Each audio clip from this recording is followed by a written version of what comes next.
Hoje, 2 de fevereiro de 2009, projeto Memória História Oral, a Fundação Arquivo Memória dos Santos. Nós estamos gravando aqui no MIS, da Secretaria de Cultura de Santos. Bom dia, seu Sérgio. Boa tarde. Boa tarde, Betão. Boa tarde a todos. O seu nome completo? Vamos lá, nome completo. Sérgio Henrique Pardal Bacelar Freudenthal ou Freudenthal, se você preferir falar em alemão. Local e data de nascimento? Eu nasci dia 12 de agosto de 1959, em São Paulo, lá na Casa Verde. Mas vim para cá bem menino, com 5 anos de idade, e mudei para Santos.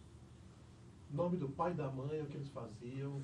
Vamos lá, meu velho Kurt Eugen Freudenthal, meu velho é um judeu alemão, que chegou aqui no Brasil em 1938, com 5 anos de idade.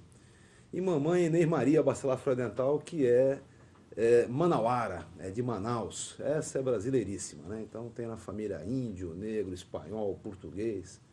Então a gente é uma boa mistura, né? Meu velho é advogado hoje. E mamãe hoje é dona de casa, ela é enfermeira, diplomada e tudo, trabalhou como enfermeira um tempo, mas depois teve os filhos, aí foi comerciante um tempo e hoje já tá velhinha, está em casa. Quando você chegaram na cidade, a família chegou em Santos? Olha, nós chegamos aqui em Santos em 64, mas o que aconteceu foi bem simples. Somos 3 irmãos, tem meu irmão mais velho, que mora em Berlim, minha irmã mais nova, que mora aqui em Santos mesmo. E dos 3 eu era o mais doente, eu tinha raquitismo, tinha um monte de problema, tinha sopro cardíaco, tinha lá um monte de coisas. E o meu médico disse pro velho, muda para Santos, larga o menino pelado na praia, que aí ele sobrevive. E meu pai cumpriu religiosamente, veio para Santos e me largou pelado na praia, né? E aí pelado na praia eu sobrevivi. Por isso que até hoje eu surfo de vez em quando, faço algum esporte.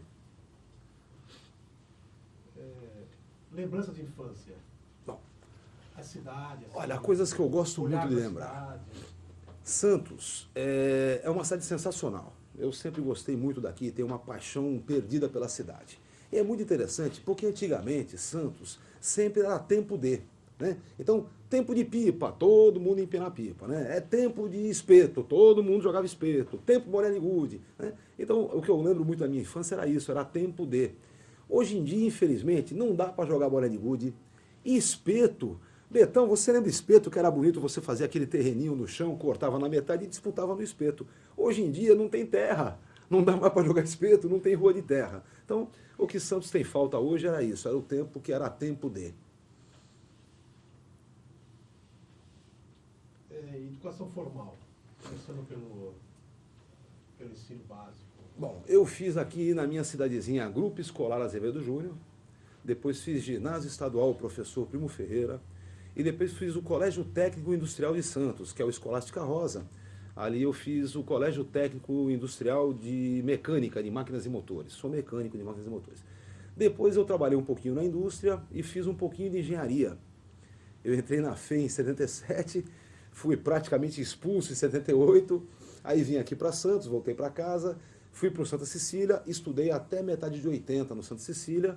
Aí eu abandonei a faculdade, eu já era secretário-geral do Centro dos Estudantes, mas fazia ME do que estudava mesmo, larguei a faculdade de engenharia e fui fazer direito. Aí eu fiz na USP, fiz no Largo São Francisco, a minha formação, graduação e especialização, depois fiz um mestrado já há pouco tempo na PUC. Hoje eu sou mestre em Direito Previdenciário, que é o que a gente faz da vida. Lembrança da juventude? Olha, bastante. Em primeiro lugar, porque a gente sempre leu bastante, né?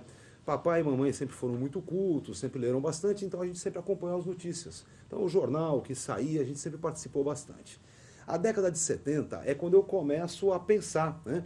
Eu começo a me lembrar dos acontecimentos a partir da década de 70. Então vem a história do milagre econômico, a ditadura militar, toda aquela formação.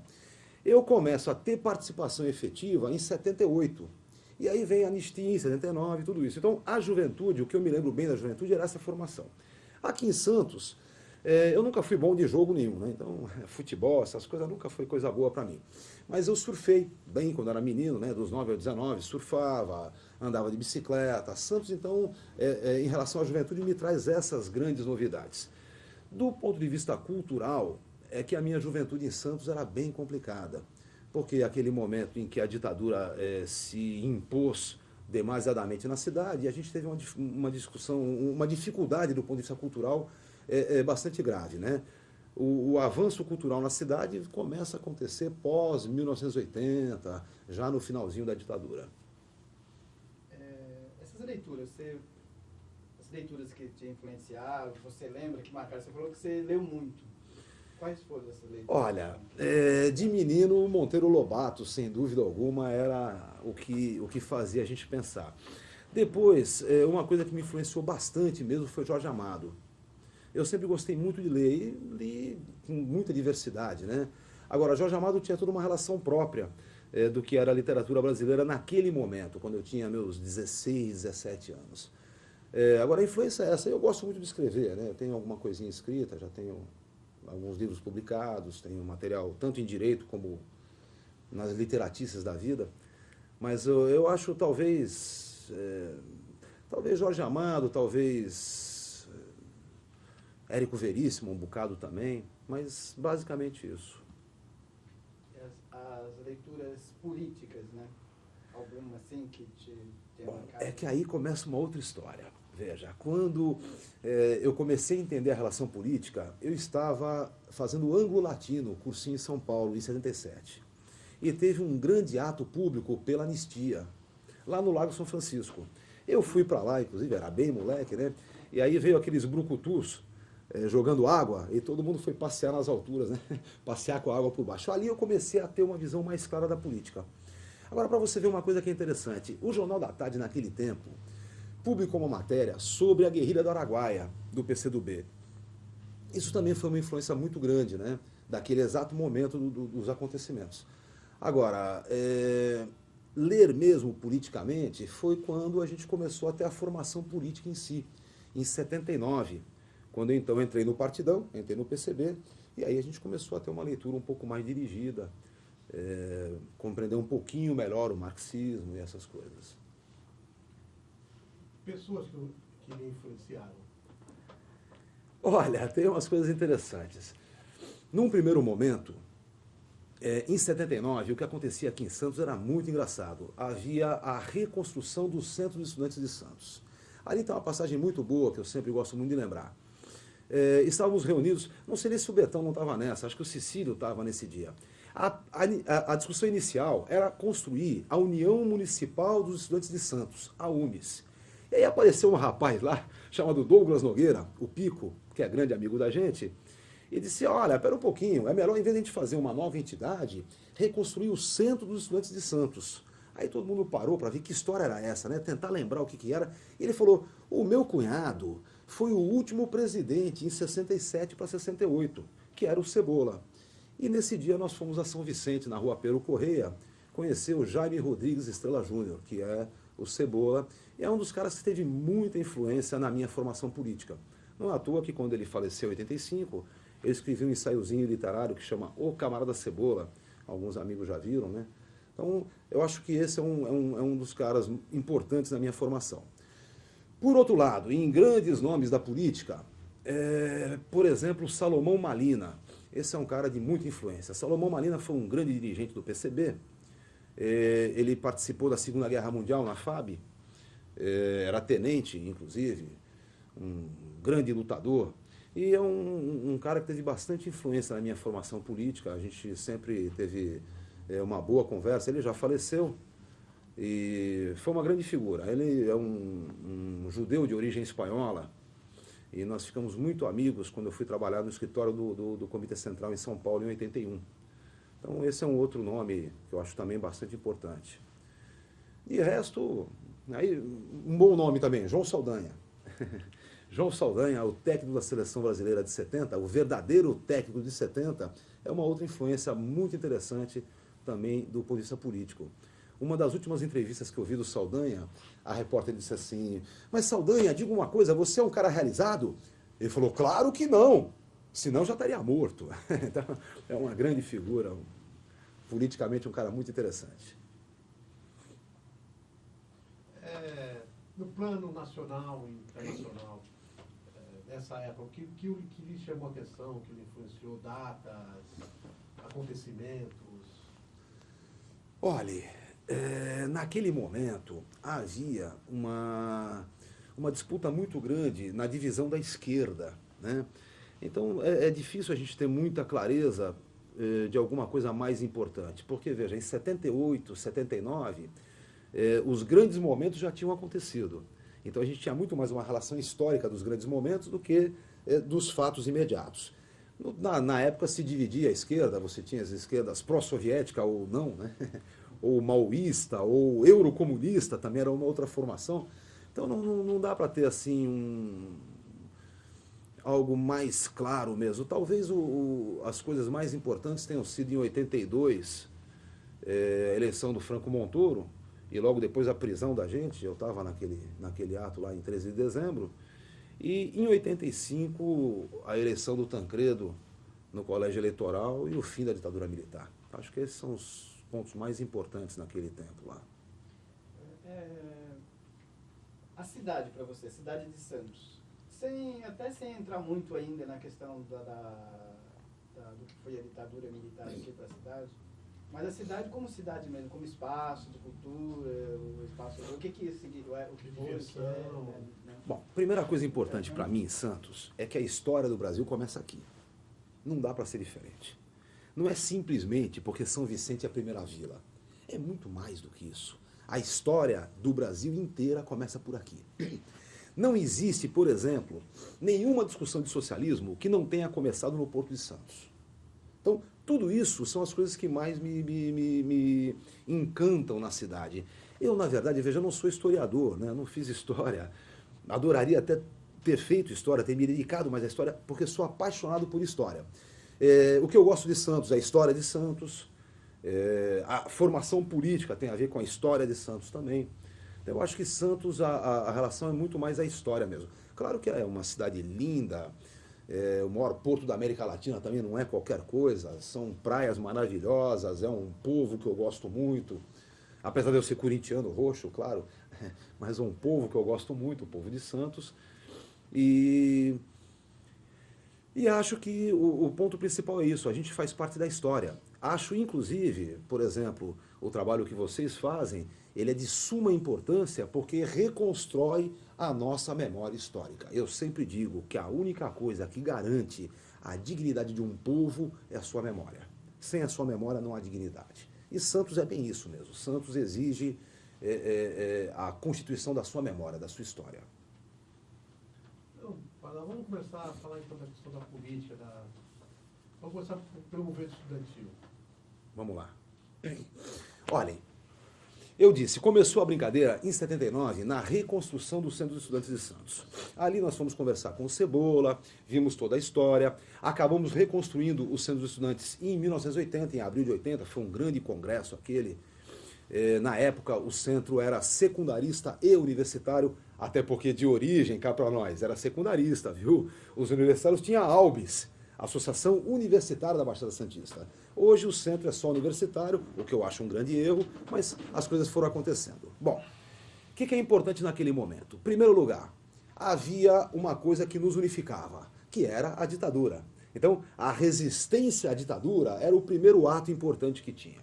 Em segundo lugar, eu procurava uma postura de esquerda e radicalmente histórica. Essa era a grande discussão. Eu me lembro disso muito bem, porque na época Santos tinha duas grandes forças políticas formadas, né? O pessoal do Hora do Povo e o pessoal que vinha formando o novo, a reconstituição do PCB. O PCB aqui em Santos teve uma violência muito grande em 75, quando era só o que sobrava, o que restava organizado era o PCB. Em 75 a violência foi muito grande, houve prisões, houve uma série de ocorrências aqui. Então, naquele momento eram as duas forças políticas que me encantavam, né? Que me apresentavam uma proximidade maior do que eu achava correto, de como eu achava que a política deveria ser feita. Agora, claro que a juventude tem uma formação toda própria. O Centro dos Estudantes, por exemplo, ele tem algumas coisas importantíssimas. Olha, a primeira entidade geral a conquistar o passe escolar foi o Centro dos Estudantes de Santos. E é muito interessante, na época, vocês devem conhecer essa história, a molecada botava as mesas de ping-pong na frente do trilho do bonde e ficava jogando ping-pong, o bonde não passava. E o motorneiro do bonde, quando via isso, sabe o que fazia? Parava o bonde e ia jogar ping-pong com a molecada. Então, essa é a história de Santos, essa é a formação de Santos. A mesma coisa foi, por exemplo, a minha entrada de cinema. A minha entrada de cinema foi conquistada com a chamada fila boba. A fila boba, o pessoal fazia a fila toda, ia lá e dizia, eu quero meia entrada. Aí o bilheteiro dizia, não existe isso, então não quero. Dava a volta e quando chegava no final da fila, pensava melhor e entrava de novo na fila. Para ir lá ver se tinha meia entrada, né? Nós fizemos isso, inclusive, quando a meia entrada acabou. Eu participei naquela época do Centro de Estudantes e fizemos a meia entrada, mas aí o cinema respondeu diferente. O cinema simplesmente dobrou o preço da entrada e fez meia para todos. Então, quando você pedia a meia entrada na bilheteria, ele dava a meia entrada para você pelo preço da inteira. E aí nós perdemos aquela brincadeira. Mas que é interessante e histórico é. Então, acho que é isso. Na questão do movimento, 79 foi a reconstrução da União Nacional dos Estudantes, que foi muito importante, e 80 da primeira entidade geral do Brasil, fundada em 32, que é o Centro dos Estudantes de Santos, que hoje, inclusive, precisa uma atenção um pouco maior, inclusive dos poderes públicos, né? É preciso dar atenção ao centro, é preciso recuperar toda a sua relação histórica. Agora, basicamente isso. Fale, Betão. Qual grau você estava? Eu estava no Diretório Acadêmico Mariano Rocha, da Faculdade de Engenharia Santa Cecília. O meu presidente era o... Deixa eu lembrar o nome dele. Foi vice-prefeito de São Vicente. Não, o Samuca entrou depois de mim. O Samuca foi meu calouro. O Samuca, atual deputado estadual, Samuel Moreira, era o... Como ele chamava? Quadros, era... Não estou me lembrando do nome dele agora, mas era o meu presidente do diretório acadêmico e eu participei junto com o Chicão, né? Junto com Francisco José Cabral de Quadros, que é um grande amigo. E aí eu fui da primeira diretoria, com Eduardo Sanovics na presidência, e eu fui o secretário-geral. Aí depois disso eu larguei a engenharia, fui para São Paulo, né? Fui fazer direito, e aí já não estava mais em Santos. Mas a relação política foi essa. Em 79 mesmo eu entrei no PCB, aí quem me apresentou no PCB foi meu amigo Eduardo Sanovics.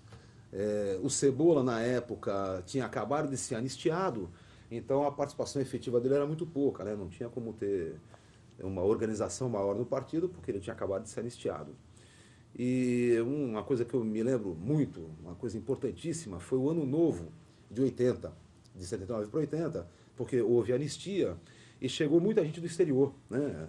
Chegaram grandes nomes do partido do exterior, e aí foi feita uma festinha de ano novo lá na casa do Cebola, na rua Pedro Correia, onde eu conheci grandes pessoas, Hércules Correia, Salomão Malina, Orestes Timbaúva, já falecido também, uma grande figura, são lutadores do antigo PCB que a gente foi conhecer na casa do Cebola. E aí, em 80, no meio do ano, eu larguei engenharia, e em 81 eu fui fazer direito na USP, aí fui para São Paulo. Lá eu fui, inclusive, diretor de imprensa do Centro Acadêmico 11 de Agosto, em 1983. Me lembro bem, o Franco Montoro era o governador do estado, e eu publiquei uma materinha no jornal, na página central do jornal, contando que a única eleição que Franco Montoro havia concorrido e perdido era o Centro Acadêmico 11 de Agosto. Ele foi derrotado, inclusive, pela chapa do Jânio Quadros. Então, evidentemente, ele não ficou contente quando ele viu a matéria.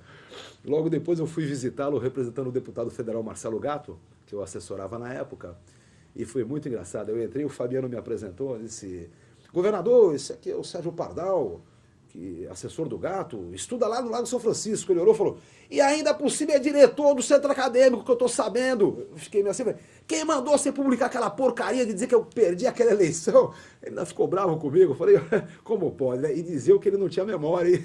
Imagina se tivesse. Mas foi muito interessante. E depois eu me formei em 85, né? E aí fui advogar. Você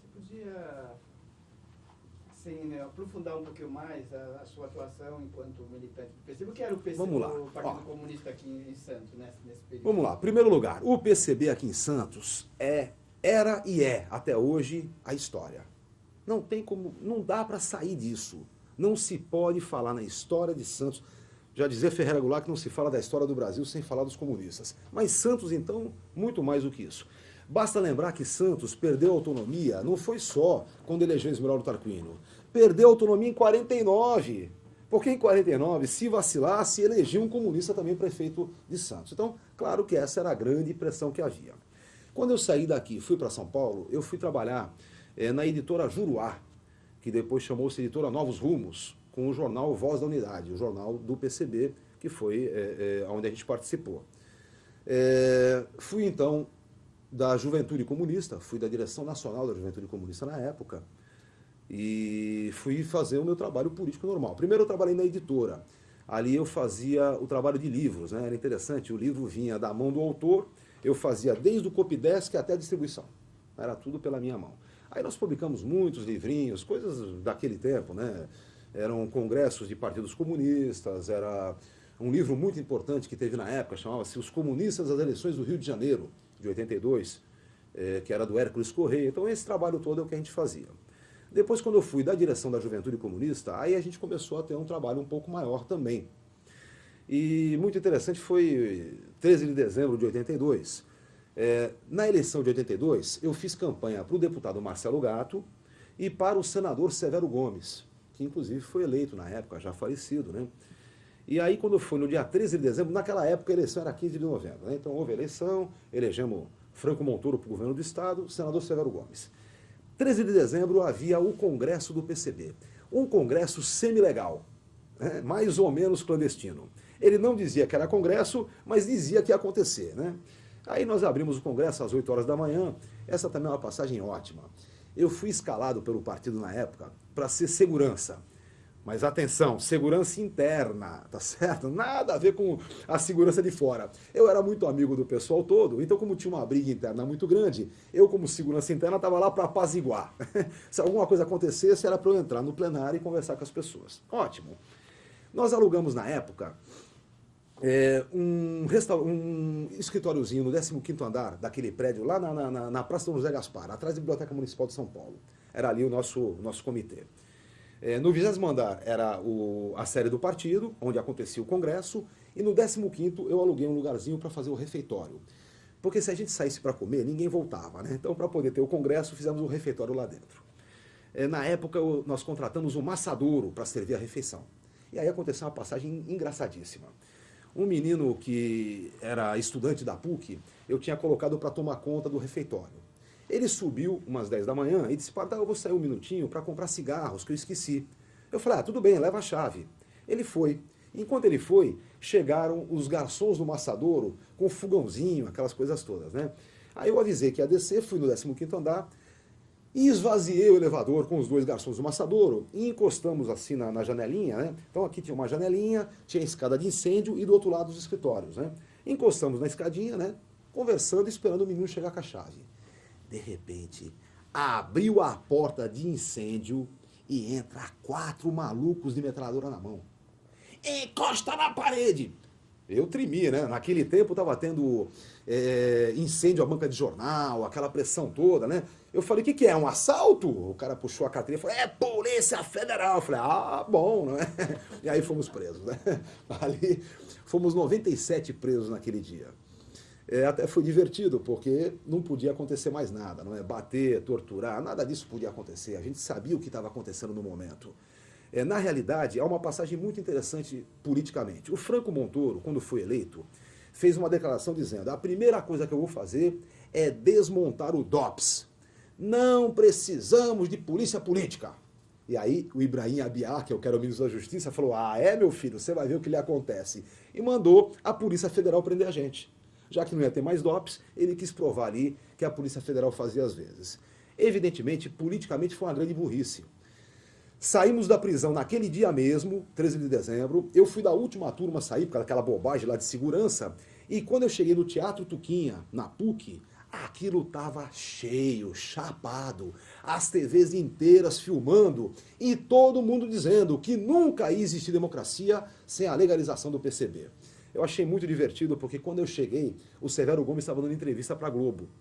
E eu ainda acenei para ele e falou, falei que sou teu assessor, ele deu risada e tal. E aí ele disse, eu vi na TV, Não se pode falar em democracia sem os comunistas com seu partido legalizado. Aí, realmente, a história já começava a mudar de figura. Depois veio 85, não é?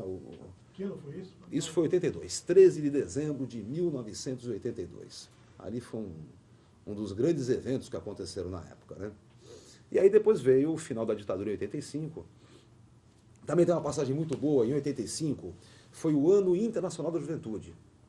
Na época, inclusive, os comunistas fizeram um grande festival em Moscou. O Esmeraldinho foi nesse festival, inclusive. Ele era vice-prefeito aqui de Santos na época. E nessa formação toda, a Globo resolveu jogar no ar aqueles esquetezinhos que eles fazem até hoje, né? Então, em Momento Nobre, você tem uns esquetezinhos pequenininhos. Esses esquetes eram jovens falando sobre a juventude. E aí eu fui entrevistado lá no Largo São Francisco. E depois eu saí com eles para fazer porta de fábrica, pegar entrevistas e tal. Foi muito divertido, porque daqueles esquetes, eram uns 12 diferentes, em 4 eu aparecia, né? Falando lá, 20 minutinhos. Tinha até uma pergunta que me fizeram, me disse o jornalista, por que está tão difícil entrevistar todo mundo? E aí eu disse, porque somos filhos da ditadura. E quem é filho da ditadura tem medo de falar. E era isso mesmo, era isso que acontecia naquela época. Mas deixa eu ver o que mais nós temos importante naquele período. A reconstrução do partido aqui. Bom, O que você lembra das quedas? Pode falar das quedas, lembranças suas, né? Vamos lá. Quando eu entrei no partido aqui, era um momento de reconstrução. O Lamiro Vaz de Lima estava aqui ajudando na reconstrução, o falecido Milani, que é advogado. Então, tinha toda uma formação nova. O que era importante? 75 houve um número de quedas muito razoável. É até bom lembrar muito bem o que aconteceu. A ditadura militar construiu um aparato de repressão que foi uma loucura, né? Com Fleury, a PM, Polícia Federal, aquele absurdo todo. Quando terminaram as propostas de guerrilha, quando o pessoal que havia optado pela luta armada já tinha acabado, já não tinha mais ninguém lutando armado em lugar nenhum, eles resolveram então que tinha que bater no PCB. O PCB não havia optado pela luta armada, eles acharam então que o momento era bater na gente. E foi o que aconteceu. Aqui caiu a Sônia Morosetti, a Sandra Nogueira, o Cebola foi preso em São Paulo. Olha, o Cebola foi torturado de uma forma tal que se você pegar o Tortura Nunca Mais, está escrito ali, Jaime Rodrigues Estrela Júnior foi torturado de uma forma como pouquíssimos o foram no mundo todo. Então, imaginem que situação foi aquilo. O Cebola, até o dia que morreu, em 85, ele mancava. Teve gangrena nas 2 pernas, porque a polícia resolveu fazer filezinho do pé dele. Então, cortavam pedaços de filé do pé do rapaz. Evidentemente, a briga com ele foi muito grande. Por quê? Quando o Cebola caiu em setembro de 75, ele tinha os contatos todos. Ele era da juventude, responsável pela gráfica do jornal Voz Operária e responsável pela distribuição do documento para quem estava saindo do país. Evidentemente, a situação era muito difícil. Ele levou 4 dias negando que fosse o Cebola. Porque durante os 4 dias ia queimando os aparelhos todos e as pessoas iam sabendo que ele estava preso, que ele não tinha mais garantia nenhuma. E quando acabou a brincadeira, ele reconheceu que era o Cebola, falando, mas por quê? Ele falou, é que eu nunca gostei do apelido. Então, essa era o que vinha na cabeça das pessoas na época. Ele depois foi para o presídio comum e ficou preso há 1 ano e 2 meses, né? Então, agora, acabadas essas prisões todas, houve a morte do Herzog, que todo mundo conhece muito bem, depois morreu o Manuel Felfilho, outro quadro do partido também, aí caiu o Edinardo Dávila, o general do 2º Exército, e começa uma ação. Não que as prisões tenham acabado. O próprio Cebola foi preso ainda em 78.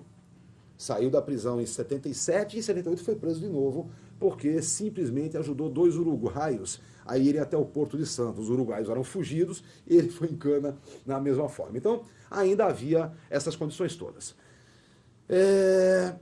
Em Santos, então, em 78, 79, começa a reconstrução do partido. Alguns começam a voltar para o partido e tudo mais. Na década de 80, comecinho de 80, aí as coisas já estavam um pouquinho mais fáceis de fazer, né? O trabalho já era um pouco melhor e acho que as coisas mais importantes foram essas. Em 82 teve a eleição, também foi uma coisa muito importante, o Betão lembra bem disso, nós tínhamos eleição municipal em 80 e a ditadura jogou para 82, fechou aquela composição do voto apenas numa legenda, você não podia ter voto divergente em legendas diversas, e ainda por cima com o pluripartidarismo, quer dizer, a última grande tentativa da ditadura do ponto de vista eleitoral deu naquele fracasso.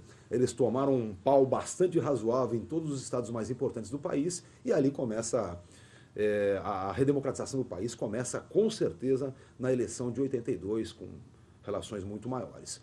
Eu acho que aquela eleição é um marco muito, muito importante. Ah, mas uma coisa importante aqui em Santos também é o retorno da autonomia em 84. Aí eu já estava de volta em Santos, já estava morando aqui.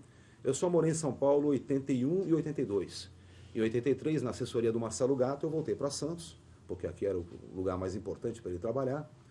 Depois eu fiquei por aqui, ainda fui assessor do Moacir de Oliveira na Câmara Municipal. Infelizmente, quando o Cebola morreu.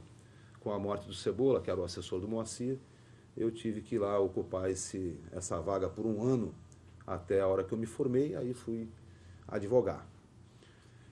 O que mais que pode ser importante nisso? Essa a luta pela autonomia. Olha, a luta pela autonomia em Santos, ela é de suma importância. Só para você ver como são as coisas. Em 79, em julho de 79, não tinha nem acontecido a anistia ainda. Nós fizemos o primeiro trote unificado do Santa Cecília. Era um trote da engenharia, artes plásticas e ciências, que eram as 3 escolas que tinham lá na época. Fizemos um grande evento em defesa da Amazônia, que era o momento da época mesmo, no ginásio do Santa Cecília. 700 pessoas na plateia. E eu, na época, presidia a mesa desse trote unificado. Eu havia convidado por telefone o velho Esmeraldo Tarquínio a vir participar conosco. E foi muito interessante, né? Eu liguei para ele e falei, Esmeraldo, aqui é o Pardal, tal, eu sou diretora do Diretório Carlos Rocha, tal. Nunca tinha o visto, né? Quando ele sentou lá, a gente estava passando um filminho sobre a Amazônia. Tava lá a Bete Bacelar, tava Chico das Castanhas, que, né, o Francisco Nascimento, que tinha todo um trabalho sobre a Amazônia. Tava Rubens Lara, que na época era deputado estadual. E aí foi engraçado, o Esmeraldo chegou, o Homero, que era o Hermano, que era professor de matemática, me viu e falou, Pardal, corre lá que o Esmeraldo já chegou. Aí eu fui falar com ele e falei, Esmeraldo? Ele olhou e falou, ô Pardal, como vai? Tudo bem? Levantou e me deu um abraço, como se já fôssemos amigos ali há muito tempo, né? Aí eu fui para a mesa, convoquei a mesa inteira e deixei um lugarzinho reservado do meu lado. Então botei o Lara, botei todo mundo. Agora eu quero convocar o prefeito da cidade para vir compor conosco. Todo mundo falou, o prefeito era o Caldeira na época, que não ficou muito tempo, né? Até foi interessante, lembra quando ele saiu chutando o pau da barraca? Eu falei, o prefeito eleito da cidade, Esmeraldo Tarquínio. E aí ele levantou e para vir para a mesa foi aquela festa, né? Bom, sentou do meu lado, todo mundo falou, batemos como queríamos bater. No finalzinho, ele era o último a falar. Ele começa a falar, desliga a luz. 700 pessoas na plenária. Ele pegou o microfone, botou na mesa e continuou falando exatamente o que ele vinha falando, mas em voz bem alta, né? Aí todo mundo se acalmou e durante uns bons 5 minutos ele falou e todo mundo calminho. Aí a luz voltou. Ele pegou o microfone, bateu assim e concluindo, encerrou ali.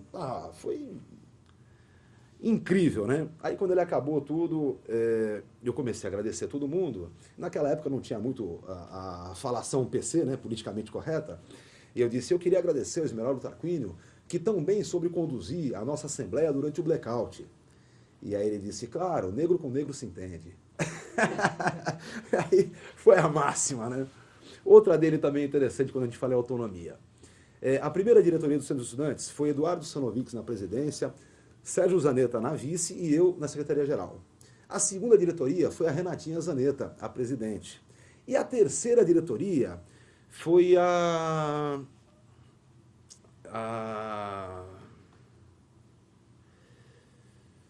essa menina do CRAIDES, do GAPA, Nancy Alonso. Minha amiga Nancy Alonso foi a terceira presidente. No lançamento da chapa da Nancy Alonso, o nome da chapa era Autonomia. E nós convidamos Esmeraldo a vir participar da festa conosco.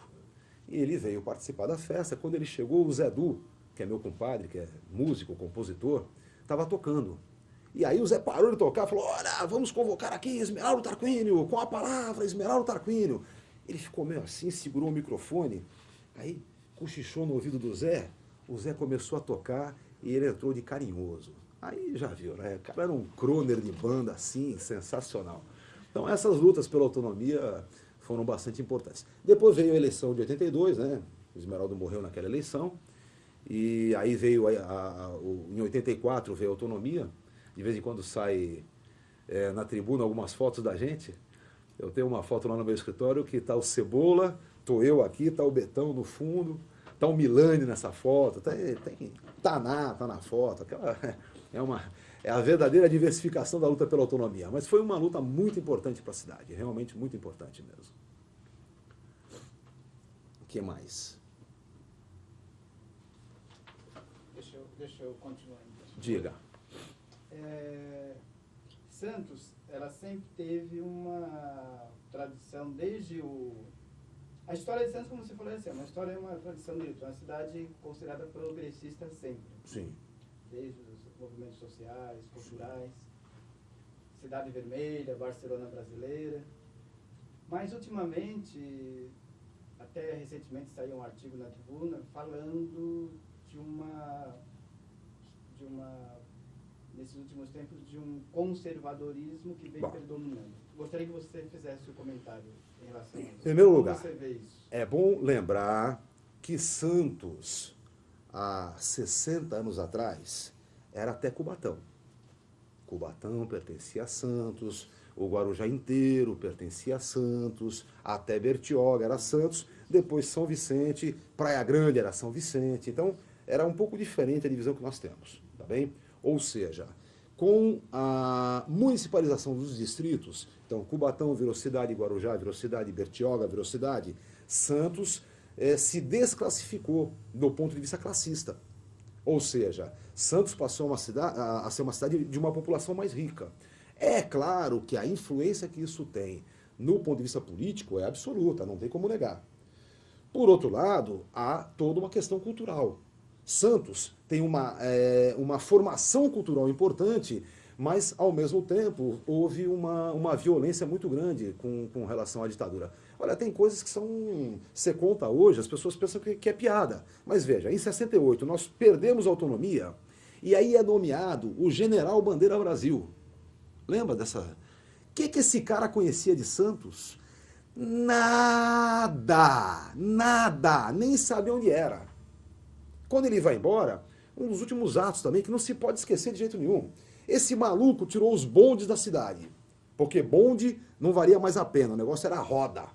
E aí, quando ele foi destituído para botar o Carvalhinho, que pelo menos era da terra, a última coisa que ele fez, pouca gente sabe disso, mas ele mandou destruir todos os bondes que tinha na garagem da CSTC. Isso é um absurdo, isso é uma vergonha. Agora, isso é o que Santos sofreu. Esses são os retornos que nós tivemos. Claro que hoje a relação é diferente. A cidade é mais conservadora? É. Até porque é mais rica, não é? E, indiscutivelmente, a condição de quem tem uma condição melhor financeiramente, o conservadorismo tende a ser maior, né? Agora, o que não quer dizer que a cidade ainda não tenha uma possibilidade de um avanço muito maior em governos mais populares e tudo mais.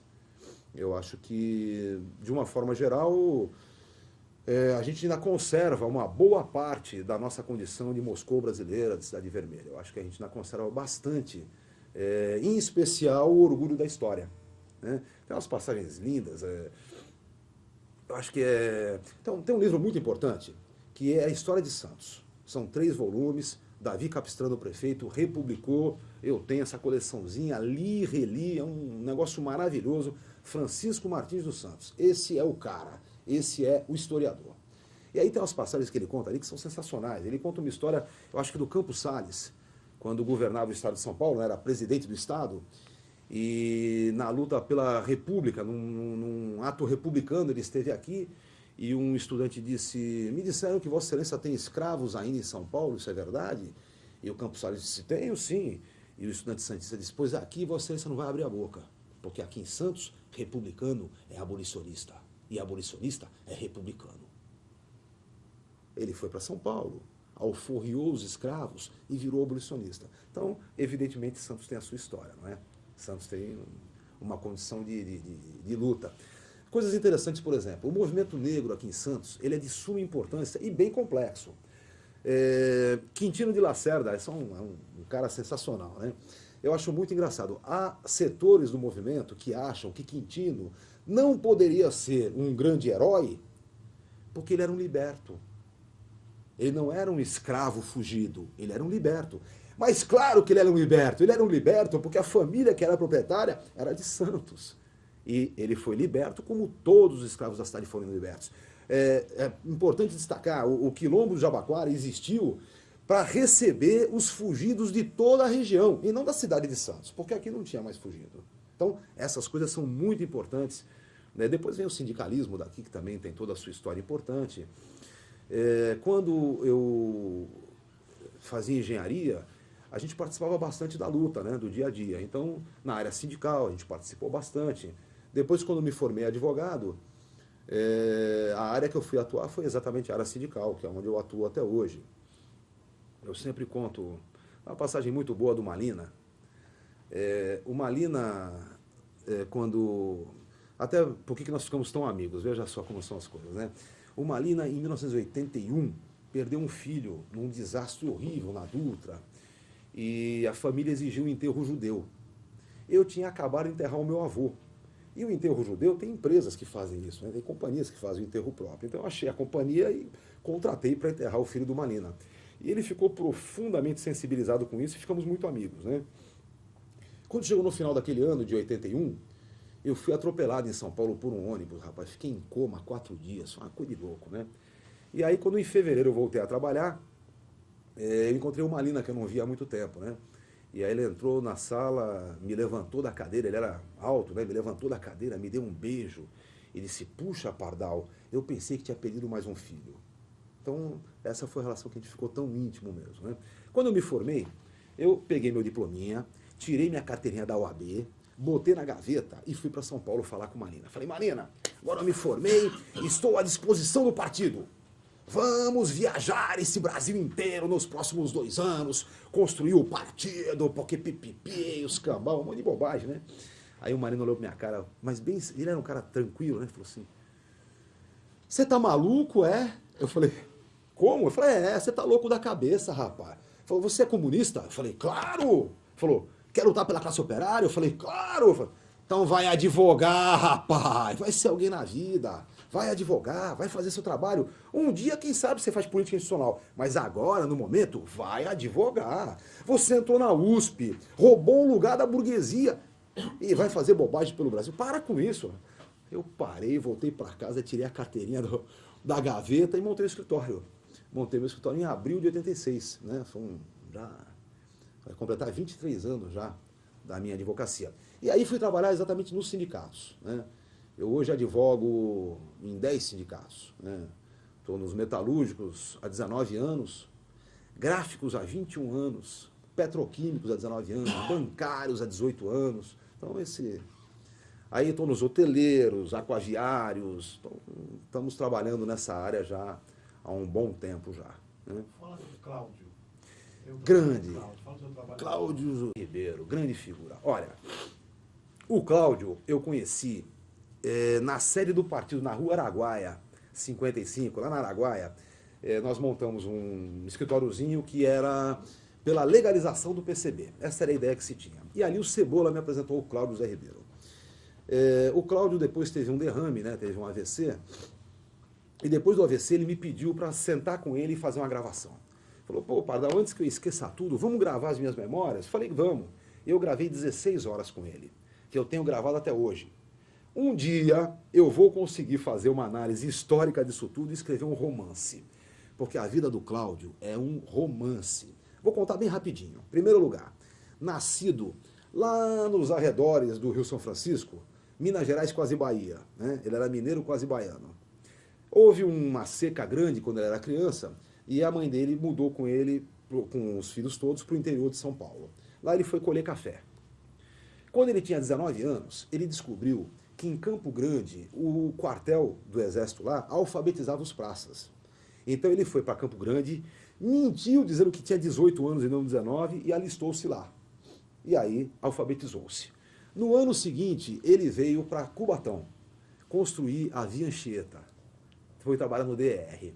No DR, ele fez a primeira grande greve do DR, uma greve daquelas mesmo. E o mais interessante é qual era a reivindicação principal. A reivindicação principal era melhores condições de habitação para os trabalhadores. É dali que vem, por exemplo, a cota 95. Sabe que as cotas 95, 100, 200 e 400 são todos acampamentos de construção da Via Anchieta. É ali que nasceram esses bairros. Agora, a cota 95 não é tão avançada à toa. Você vê, tem supermercado, começa com aquela greve que o Cláudio fez. Bom, 1946, 47, no finalzinho da construção da Via Anchieta. Logo depois ele foi despedido, porque naquela época era servidor público o DR, né? Não tinha sindicato, não tinha nada.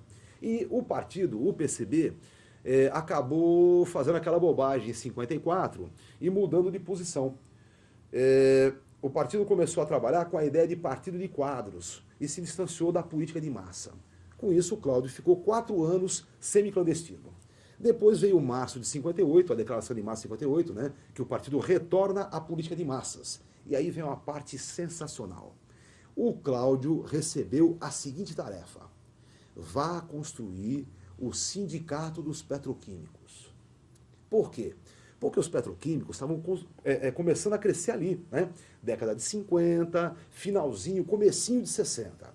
Ele entrou na Estireno do Brasil, foi operador B, construiu a Associação dos Trabalhadores Petroquímicos e, em 60, foi fundado o Sindicato dos Petroquímicos, lá na Pinheiro Machado 77, aqui pertinho, inclusive, e ele foi o seu primeiro presidente. Nesse sindicato, ele teve uma grande conquista, que foi o turno de 6 horas. Veja, isso é importante, o turno de 6 horas hoje é um troço constitucional. Claro que tem sacanagem aí, né? Vocês sabem que as grandes empresas acabaram com o turno de 6 horas, terminando com o revezamento, passando a fazer turno fixo. Eu até, um parentezinho rápido aqui, eu sempre gosto de lembrar disso. É verdade que o turno de revezamento faz mal para qualquer um, lógico, né? Uma semana dorme de manhã, outra semana dorme de tarde, outra semana dorme de noite, é difícil. Mas o turno fixo, para quem pegou a noite, faz mal, é para a saúde social do sujeito, sabe? Não vê os filhos, não participa de nada. Isso é que é a grande briga. Por isso que tem o revezamento. E turno de revezamento, 6 horas. Turno fixo é 8. Bom, o primeiro turno de revezamento, quem conquistou foi exatamente o Cláudio José Ribeiro, no Sindicato dos Petroquímicos. A passagem é muito interessante, ele contou para mim, porque num finalzinho de dia, 7 da noite, ele foi chamado no meio de uma greve, ele foi chamado para uma reunião no TRT. Aí ele foi para o TRT e lá foi dito que ele teria que parar aquela greve imediatamente, porque com certeza haveria uma grande derrota, etc, etc, etc. Ele desceu, veio para Santos, pensando no caminho que fazer, e resolveu, sabe o que ele fez? Convocou na época o Fórum Sindical de Debates e fez uma greve geral. Parou o porto, parou o comércio. E no outro dia ele era chamado no TRT de novo para fazer o acordo. Passou-se um tempo, coisa de uns 3, 4 meses, ele foi ao Rio de Janeiro, num evento com o então presidente, ainda parlamentarista, João Goulart. E o João Goulart disse a ele: gostou do acordo feito lá? Ou seja, ele ficou sabendo que um telefonema do então presidente da República é que fez os patrões recuarem e fazerem esse acordo para poder acabar a grande greve que Santos tinha. Então, essa é a história. Bom, o velho Cláudio, em 64, foi cassado do sindicato. Foi preso no navio Raul Soares. Quando saiu do navio, o pessoal resolveu botar ele na clandestinidade e mandou ele para Natal. Em Natal, ele acabou constituindo outra família. Essa também é uma parte que é bem um romance mesmo, né? O Cláudio era casado aqui. Para vocês terem uma ideia do quanto o povo de Cubatão gostava dele, ele ganhou um terreno em Cubatão e o povo construiu uma casinha onde ficou morando a família dele quando ele fugiu em razão da ditadura militar. Acontece que lá no Nordeste ele ficou sozinho, acabou constituindo outra família. É até muito interessante, ele tem um casal de filhos dessa família do Nordeste que mora aqui também, são meus amigos e tudo. Chamam-se Cláudio e Cláudia. Sabe por quê? Porque quando ele estava no Nordeste, ele não era Cláudio, ele era José. Ele não podia ser Cláudio. E aí, para não esquecer que o nome dele era Cláudio, ele deu o nome para os filhos, Cláudio e Cláudia. Foi muito engraçado.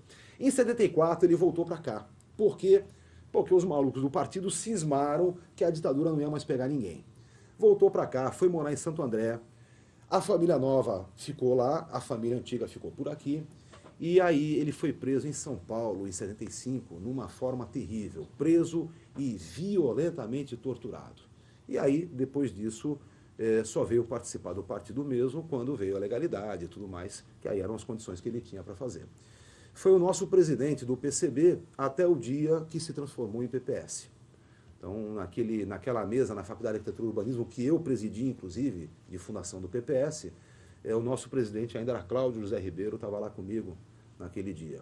Estava conosco também naquela mesa o Marcelo Gato, e não lembro quem mais veio. Ah, o João Herman, de Piracicaba, estava também nesse evento, na fundação do PPS. E aí depois o Cláudio veio a falecer, né, com aquele AVC que ele teve. Mas uma grande figura, e olha, podem esperar que vocês vão ler ainda um grande romance que vai chamar Cláudio Coutinho, que era o codinome dele, era Coutinho, né? Cláudio Coutinho José Ribeiro. Podem ter certeza. Diga. Magal, nós queremos avançar já para o início, para o final da entrevista. Vamos lá. Você quer fazer uma colocação final, mais alguma colocação? O Dionísio quer fazer uma pergunta? Foi uma pergunta que eu deixei passar e Diga queria lá. saber se a sua descendência de judeus, qual a influência aí na sua vida, na sua militância? Olha, meu pai não é exatamente um cara de esquerda, mas evidentemente uma das coisas que eu não posso tolerar de jeito nenhum são as perseguições. Isso para mim é uma coisa importante. Olha, a história do meu avô é muito bacana. O meu avô, que já faleceu, morava na Alemanha, e quando o Hitler subiu ao poder em 1933, havia uma briga muito grande lá. A discussão era se ele era um judeu alemão ou um alemão judeu. Ele dizia, não, eu sou um alemão judeu. Ele dizia, não, rapaz, você vai ver que você é um judeu alemão. E aí, num primeiro momento, o Hitler fez uma jogada. Ele dava dinheiro para quem queria sair. Meu avô não quis sair. Passou um tempo, o Hitler tinha uma outra posição. Ele permite que saia quem quiser. E o meu avô não quis sair. E aí, num terceiro momento, quem não sair morre. Aí meu avô saiu, não é? Na época, meu avô tinha uma fábrica de sapatos em Berlim. Ele fez uma doação da fábrica de sapatos em troca do visto para poder sair do país. E aí veio o Brasil. Também por um acaso, veio o Brasil porque o transporte que ele arrumou foi um cargueiro que vinha para o Brasil. A mulher dele já tinha se separado dele, já morava nos Estados Unidos. E, então meu pai veio para cá só com o pai dele, né? O pai e os 2 filhos que vieram para cá para o Brasil. Claro que isso influencia bastante a nossa posição contra o nazismo, contra o fascismo, contra os autoritarismos em geral. Porque, evidentemente, não dá para a gente achar que a vida é boa com as perseguições que haviam. Então, isso sim, isso é uma influência bastante grande. Não exatamente por ser de esquerda, porque não dá para dizer exatamente que meu pai é um cara de esquerda. Meu pai é um democrata, né, sem uma posição muito mais clara. Mas é claro que tem muito a ver com as perseguições, com a ditadura, com tudo como aconteceu, né? Bom, olha, para mim é sempre uma grande alegria poder lembrar, porque, como eu disse logo no comecinho, para mim o mais importante é a memória. Se o povo perder a sua memória, vai perder a dignidade, vai perder a honra, vai perder tudo junto. Então, para que não se perca a dignidade e a honra do povo, é bom sempre ter a memória. E a cidade de Santos tem a sua relação histórica que não se pode perder.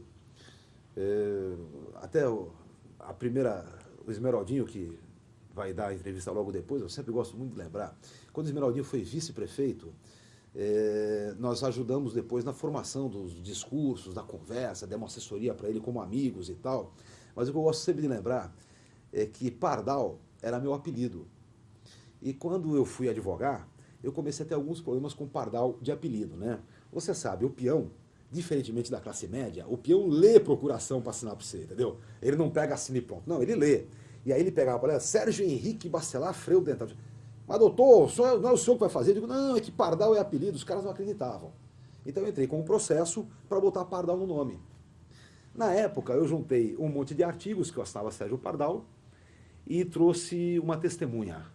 A testemunha que eu trouxe era o vice-prefeito da cidade, Esmeraldo Tarquínio Soares Neto. E aí o juiz perguntou, disse, você conhece alguém que, com o nome de Pardal? Ele falou, conheço, sim, meu amigo Pardal. Ele falou, como é que você o conheceu assim? E aí Esmeraldo disse, foi meu pai que me apresentou. E o juiz disse, então estou satisfeito. E aí acabou. Então, essa é a história de Santos, é por isso que realmente vale a pena manter a memória. Pardal, sério, nós queremos agradecer, eu, Roberto Tavares, historiador da Fundação, companheiro Dionísio de Almeida também, da Fundação Arquidiocese de Santos. Então, quero agradecer a sua presença e muito obrigado. Só uma coisinha que eu esqueci de dizer. Sem dúvida alguma, uma grande influência também na minha política, na minha formação política, foi Roberto Tavares, que na época já era uma grande liderança e a gente já participava bastante. É verdade, Roberto Tavares e meu amigo Cecílio, que me ensinaram bastante a formação do marxismo. Obrigado. Beleza. Falou. Você, Mas é verdade, Betão. Quando é possível, eu te acompanho, você participa dos programas lá. Por isso que eu fiz aquela pergunta lá.